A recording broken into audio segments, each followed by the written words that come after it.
பெற்ற கோவில் ஒன்றில் 42 அடி புத்தர் சிலை ஒன்று உள்ளது. கைகள் மடக்கிய நிலையில் உள்ள அந்த சிலையில் அவரது முகம் பரவசத்தில் ஆழ்ந்த நிலையில் இருக்கும்.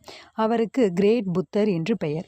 இங்கு சிறியவர்கள் பெரியவர்கள் என்று அனைவரும் வந்து வழிபட்டு அவரது காலடியில் காசு, பழங்கள், அரிசி, ஆரஞ்சு என்று பலவித பொருட்களை காணிக்கையாக வழங்குவதை பார்த்தேன். மெழுகுவர்த்திகள், ஊதுபத்திகள் ஏற்றப்பட்டு விண்ணப்பங்களை மனிதர்கள் பிரார்த்தனையாக தருவதை பார்த்தேன். எனக்கு அந்த இடத்தை சுற்றி காட்டிய கைடு ஒரு சிறுமி சில மந்திரங்களை முணுமுணுத்து அவரது காலடியில் 2 ஆரஞ்சு பழங்களை காணிக்கையாக வைத்தாள் என்று எனக்கு விளக்கினாள். அவள் ஒரு மெழுகுவர்த்தியையும் ஏற்றினாள்.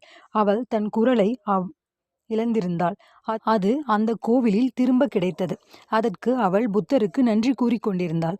அவள் சில சடங்குகளை செய்து உண்ணாமல் விரதம் இருந்து சில காணிக்கைகளை கொடுத்தாள். புத்தர் அவள் குரலை மீட்டுக் கொடுப்பார் என்று எளிமையான நம்பிக்கை அவளுக்கு